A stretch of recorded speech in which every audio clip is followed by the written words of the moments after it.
What's up, guys? Your boys, 20K13. I'm going to talk about 10 awesome WWE Payback Moments. WWE latest pay-per-view style offering has come and gone, but with less than a full calendar month since the Extreme Rules and only 2 weeks until the company brings back the Elimination Chamber, just how exceptional was Payback.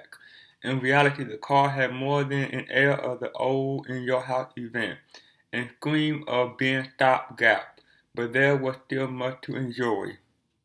The advent of the WWE Network may have changed how the promotion hyped their Super Show, as they not quite as relentless on spiking pay-per-view orders late in the day, but there still needs to be a valid reason for fans to tune in, as opposed to simply watching an old WrestleMania, for example, from the vast network library. Thankfully, even if hope wasn't high heading in, there were some good matches at Payback. The roster is looking motivated right now, likely enthusiased by seeing guys like Seth Rollins, Roman Reigns, and Dean Ambrose, Rusev, and Bray Wyatt shoot up the card in featured position. So far, those fans sitting on the fence, unsure whether or not they should dedicate 3 hours of their lives to watching the show. Exactly why was WWE Payback worth it? As these awesome moments prove, even on the B-Show pay-per-view, there's still some joy to be gleaned. Number 10. Neville gets chance to display acrobatic. Even though he come to the ring donning a cape and had a cartoon-like superhero logo, Neville seems to have avoided the Mighty Mouse gimmick that was rumored for him upon his arrival on the main WWE roster. That can only be considered a good thing, because the guy really deserves much better than being a mid-card joke who borders on comedy. Speaking of which, King Bednar pretty uncomfortable when strolling to the ring in his royal garb, and it's fair to say that the monocracy gimmick won't do much for him in the long run. The whole thing reeks of being too cheesy to enable a wrestler to hit the main event scheme. On a cheerful note, both Berg and Neville worked well together, and they put on another decent bout at Payback. The ending may have been a little sudden. Berg decided to take a walk, enabling himself to get counted out, but it's done. Continue the feud, which can only be considered a good thing. Berg is a stalwart of the main roster these days, giving Neville someone to shine against and show his athleticism, which is exactly what he did here. Number 9. Dolph Ziggler, Cellar Crimson Mask. It may have been wholly accidental, but what an absolute gutter Dolph Ziggler pulled in the opening bout at Payback. Blood is obviously a rarity in WWE nowadays, and it's fascinating to see the look on people's faces once they see a performer busted open. Even adults react with a grim expression, mainly because fans have been conditioned not to expect it. After a headbutt shaming that went somewhat awry, Ziggler was cake and claret and looked awesome. In fact, this was a throwback to the glory days of Ric Flair when his bleached blonde hair was soaked in the red stuff. The whole idea of Sheamus and Dolph Ziggler having a stipulation match at Extreme Rules, then a straight one-on-one meeting here is a little baffling, but the bout still turned out well. The moral of the story is this: if you're going to pull a gusher, even accidentally, make it this kind of gusher. It never happened, given the saccharine nature of WWE programming in 2015, but a first blood match between Ziggler and Sheamus could be interesting, although flip-flopping between stipulation and gimmick might not be advisable. Number 8. Diva given some decent time. Though poor WWE Divas, not only are they given paper-thin characters which resemble those from a children's school play, but they often expected to squeeze as much as possible from just a few precious on-screen minutes, making their task among the hardest in the wrestling world. No doubt about it, there isn't a division on the planet with as little going for it as the WWE Divas League. But that's not necessarily the fault of the women themselves. Sure, the Bella Twins are a far cry from the likes of Trish Stratus and Lita, but everyone involved routinely tried their best. The cards that they dealt just aren't all that inspiring. Thankfully, at WWE Payback, the Divas were given just enough time to carve out something worthwhile. Naomi and Tamina are quite a strange mix, but there's a nice dynamic there. The latter acts as almost a bodyguard for the former, allowing Naomi to mouth off and develop her ability as a heel. Better yet, the heels won, meaning there's more juice in this rivalry with WWE's favorite set of twins. Number 7. The entire tag team title match. Let it be known that Cesaro and Tyson Kidd have converted many a dubious wrestling fan. When the duo first started teaming, people bemoaned the random element of their pairing, seeing clearly that the Fighting Squad had little else for them, so decided to shove them together as a unit. The same can also be said for their opponents at Payback, the New Day. After an auspicious start, the New Day have shown themselves to be pretty entertaining, and Big E, Kofi Kingston, and Xavier Woods all seem well suited to the role. It comes across that the trio are having a blast with what they're doing, which only resonates through their promos and general activities during matches. At Payback, the action felt like a proper tag team match from yesterday, which is definitely a good thing for WWE going forward.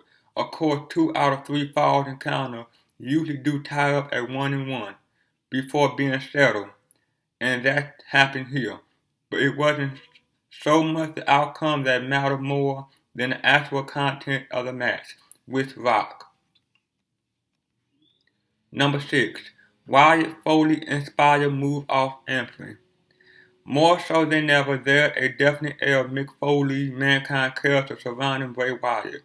From the medical appearance and psychotic overtone to even wearing a glove which resembles the one Foley used to employ the mandible claw, there are comparisons to be made between both men. Only adding fuel to that particular fire, Wyatt had started using a move that his former world champion peer, Foley, can identify with. After Ryback had spilled to the arena floor, Wyatt took his own body from the ring apron, landing back first onto his opponent with a splash move which came across really well, and only enhanced the reckless, carefree nature of the Wyatt persona. As longtime fans know fine well, Foley used to throw himself from the ring apron onto his rival, dropping a thunderous elbow which often appeared to do way more damage to him than any of his foes. The same can be said for Bray Wyatt, and this was definitely one of the best looking moves of the entire evening, one he should be doing more of in future. Number 5. Rusev put Cena through a table. Overall, the brawling and the awkward war between John Cena and Rusev was fantastic.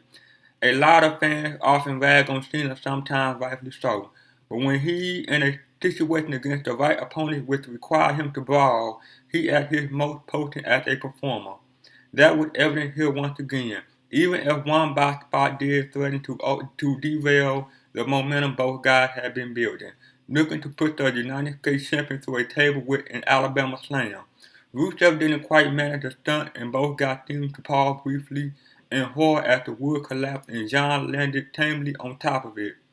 In fairness, they did manage to rescue things quickly, and the subsequent bump Cena took through a moved vertical table later looked more painful. There were a lot to mull over in this match, and does seem that Johnson's opponent like the thought of blowing him up with pyrotechnic but the action was largely satisfying. Rusev had come into his own during the feud with Cena, directly reaping the benefit of being associated with such a top name for such a long period of time. Number 4. Lana throwing towel for her man. Seeking to protect one of their top heels currently, WWE creative teams live up to their name with the finish to the John Cena vs. Rusev match at Payback. Instead of simply having the big Bulgarian minutes utter the word "I quit" at the top of his lungs, surely popping the crowd, the promotion writing Boston elected to further the intrigue between both he and Lana. After snapping off the top rope and looking to use the corner turnbuckle as a weapon, Rusev found himself locked in the STF with the top rope pulling against his nose violently. In wrestling, this would normally be enough to have the heel screaming like a baby, but there was more to take from the match than simply a straightforward babyface victory. Entering the ring and grabbing the microphone, Lana decided to quit on behalf of Rusev, assuring referee Mike Chikota that the foreign word he was muttering was him giving up was simple, effective storytelling. A few fans had guessed this kind of finishing beforehand, but that didn't stop it before a cool moment. The involvement of Lana directly overshadowed the result of the match, which is good. Number 3. Ambrose and Reigns dominate. Roman Reigns had had his trouble as a main event babyface, that much is for certain, but fans seem to have calmed somewhat to the big man in recent months.